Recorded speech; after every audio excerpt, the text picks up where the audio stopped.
Ó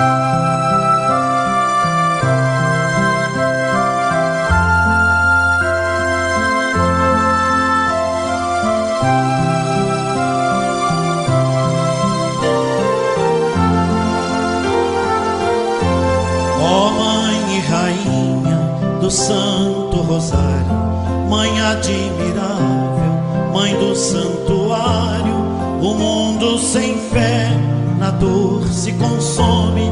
Ajuda esse mundo com o terço dos homens. No teu santuário, que é fonte e berço, nasceu a missão dos homens do terço. O primeiro homem, um santo varão, como bem amado se chama João. Ó Mãe e Rainha do Santo Rosário, Mãe admirável, Mãe do Santuário, o mundo sem fé na dor se consome.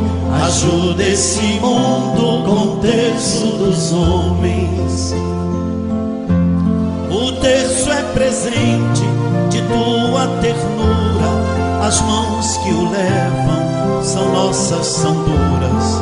O homem rezando se torna menino, que pode mudar do mundo o destino. Ó Mãe e Rainha do Santo Rosário, Mãe admirável, Mãe do Santuário, o mundo sem fé na dor se consome.